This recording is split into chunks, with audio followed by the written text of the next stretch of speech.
Hello everyone, welcome to my YouTube channel Arts Expert. Today I'm going to tell you about one of the important theories of international economics, that is the Heckscher-Ohlin theorem. So let's start. Introduction.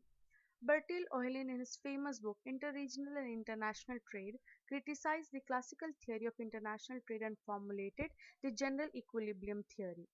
In fact, it was Elie Heckscher, Ohlin's teacher, who first propounded the idea in 1919 that trade results from differences in factor endowments in different countries, and Ohlin carried it forward to build the modern theory of international trade. Now let us know the other names for the HO theory. The Heckscher-Ohlin theory is also known by other names such as the factor endowment theory, modern theory of international trade, factor proportions theory, general equilibrium theory, and the Heckscher-Ohlin theorem. Now let us see what the theory states. The HO theory states that the main determinant of the pattern of production, specialization and trade among the regions is the relative availability of factor endowments and factor prices. Regions or countries have different factor endowments and factor prices. Some countries have much capital, others have much labor. The theory now states that countries that are rich in capital will export capital intensive goods and countries that have much labor will export labor intensive goods. To Oilin, the immediate cause of international trade is always that some commodities can be bought more cheaply from other regions, whereas in the same region, their production is possible at high prices. Thus, the main cause of trade between regions is the difference in prices of commodities based on relative factor endowments and factor prices. Now, let us see the assumptions of the HO theory. The HO theory is based on the following assumptions. The first assumption is it is a 2 by 2 by 2 model. That is, there are two countries, namely A and B, two commodities, X and Y, and two factors of production, say capital and labor. The second assumption, there is perfect competition in commodity as well as factor markets. Then the third assumption, there is full employment of resources. Then the fourth assumption we have is production is influenced by law of constant cost. Then commodities differ in factor requirements and countries differ in factor endowments. That is the natural factors of production. Then the sixth assumption we have is state of technology remains unchanged. Then there is perfect mobility of factors of production within a country but immobile internationally. Then the eighth assumption we have is there is free and unrestricted trade between countries. Then there are no factor reversals. That is, if a good is capital intensive, it will be the same. It can't reverse with other factors. Then the tenth assumption we have is production function differs between commodities but are the same in both the countries. Then there is incomplete specialization. That is, no country specializes in the production of one commodity. Then the 12th assumption we have is there are no transportation costs. Then the last assumption we have here is tastes and preferences of consumers are same in both the countries. Explanation of the theory. According to the HO theory, the main determinant of the pattern of production, specialization and trade between countries is the relative availability of factor supplies. According to the theory, some countries have much capital, others have much labor. The theory says that countries that are rich in capital will export capital intensive goods and the countries that have much labor will export labor intensive goods. This gives more importance to factor endowments and it is its main determinant as it leads to international trade. Now, they are based on two factors. Countries that differ in factor requirements and countries that differ in factor endowments. The immediate cause of international trade, according to the theory, is the difference in relative commodity prices, which is caused by differences in relative demand and supply of factor. That is factor prices, consequent on differences in factor endowments between two countries.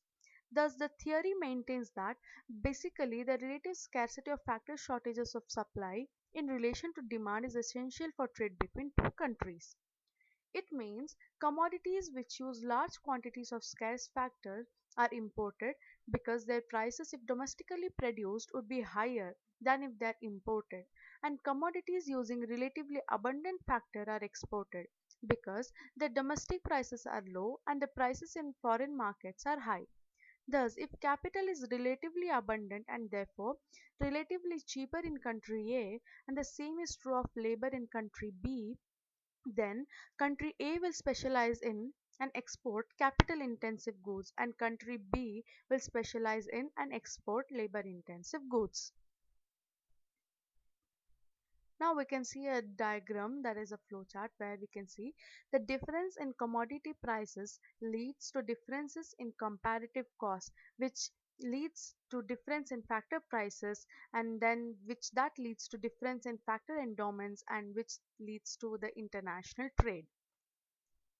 And then the next diagram we can see that the capital abundant country, that is for example USA, gives away or exports the capital intensive goods to the labor abundant country, that is for example India, and India in return exports the labor intensive goods to the capital abundant country. How to define this abundance in the HO theory? There are two ways or terms to define the factor abundance. They are factor price definition and the physical definition. Factor price definition. This is in terms of the rental price of capital and the price of labor time in each nation. The physical definition is this is in terms of overall amount of capital and labor available to each nation. According to the definition in terms of physical units, nation A is capital abundant if the ratio of the total amount of capital to the total amount of labor available in nation A is greater than that in nation B. Then according to the definition in terms of the factor prices, nation A is abundant if the ratio of the rental price of capital to the price of labor time is lower in nation A than in nation B. Country A is capital abundant compared to country B. Country B is labor abundant. Hence, the countries A and B should produce whichever is cheaper to them. Therefore, we get the equation Kp by Lp of country A is lesser than the Kp divided by Lp of nation B, where K is the capital, L is labor, P is factor price, A and B stands for the two countries respectively. This theory can be shown with the help of a diagram. In the above diagram, labor is measured on x-axis and capital is measured on y-axis. Here, x is the capital intensive commodity and y is the labor intensive commodity. In the diagram, xx is the isoquant of commodity x and yy that of commodity y. They are the same for both the countries A and B. The relative factor prices in country A for both the commodities are given by the factor price line AA1. Assuming that each isoquant represents one unit of the respective commodity, then 1 unit of Y will be produced with OC amount of capital and OD amount of labor at point E, where the isocost line AA1 is tangent to the isoquant YY. By the same reasoning, we find that the cost of producing 1 unit of commodity X in country A is OM amount of capital and ON amount of labor. Since capital is abundant and cheap in country A, it will specialize in the production of the capital intensive commodity Y. This is clear in the figure, where in order to produce 1 unit of Y, it uses more amount of capital OC with OD amount of labor at point E on the isoquant YY, while at the point L on the isoquant XX, it uses less amount of capital OM with more amount of labor ON in order to produce 1 unit of X. Hence, country A will produce and export the relatively capital abundant and cheap commodity Y to the other country B. In order to find the cost of producing 1 unit of each commodity in country B, where labor is relatively cheap and abundant, a price line BB3 tangent to the isoquant YY at point G is drawn. A similar factor price line B1, B2 is drawn parallel to BB3, which is tangent to the isoquant XS at point ES. Now it requires OK amount of capital and OH amount of labor to produce 1 unit of commodity Y in country B, and OT amount of capital and OR amount of labor to produce 1 unit of commodity X in this country. Since labor is cheap and abundant in country B, it will specialize in the production of labor intensive commodity X. So it will produce commodity X at point S on the isoquant XX, which requires more amount of labor OR with less amount of capital OT than commodity Y, which requires less amount of labor OH with more amount of capital OK at point G on the isoquant YY. Hence, country B will export commodity X to country A in exchange for commodity Y. This establishes the HO theorem that the capital abundant country will export the relatively cheap capital intensive commodity and the labor abundant country will export the relatively cheap labor intensive commodity. Hence, when the two countries A and B are compared, then country A should specialize in commodity X and country B in commodity Y. Now, let us see the criticisms of the HO theory. The HO theory has been criticized on the following grounds. First, it is a 2 by 2 by 2 model. Euler has been criticized for presenting a 2 by 2 by 2 model based on an oversimplified assumption. Then the second criticism we have is it is a static theory. Like the classical theory, this model is also static in nature. It does not give any indication about how the economy would develop if production conditions were to change. Then the third criticism we have is factors not homogeneous.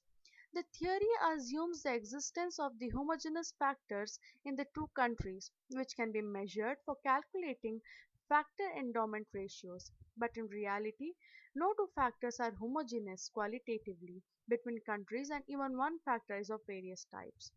Then, the fourth criticism we have is taste and demand patterns are not identical. This assumption implies that the taste and demand patterns of consumers are the same for different income groups. This is unrealistic. Then, no constant returns. The assumption that there are constant returns to scale is also not realistic because a country having rich factor endowments often obtains the advantages of economies of scale through lesser production and exports. Thus, there are increasing returns to scale rather than constant. Then we have partial equilibrium analysis. Professor Haberler criticizes this theory for the failure to develop a comprehensive general equilibrium concept. He regards the HO theory a partial equilibrium analysis. Then the seventh criticism we have is transport costs do not influence trade. This is also an unrealistic assumption. Along with transport costs, loading and unloading of goods and other port charges affect the prices of produced commodities in the two countries. When transport costs are included, they lead to price differentials for the same commodity in the two countries, which affect the trade relations. Then, the eighth criticism we have is production techniques are not homogeneous. Production techniques are different for the same commodity in two countries. For example, textiles may be produced with handlooms which require more labor and less capital, or with highly sophisticated power looms requiring a small number of workers. In such a situation, the trade may not follow the theory. Then we have factor prices do not determine commodity prices. Critics hold that the prices of commodities are determined by their utility to the consumers and that the prices of raw materials and labor are ultimately dependent on the prices of the final commodities. They maintain that the right approach is to start with commodity prices rather than the factor prices. Then the last criticism we have here is unrealistic assumption of full employment and perfect competition. There is neither full employment nor perfect competition in any country of the world. Hence, we can conclude the HO theorem by saying that despite these criticisms, the HO theory of international trade is definitely an improvement over the classical theory as it attempts to explain the basis of international trade in the general equilibrium setting. That's all for today's video. I hope you have understood the concept and liked the video. Please like, share and subscribe to my YouTube channel for more informative videos. Thank you for watching.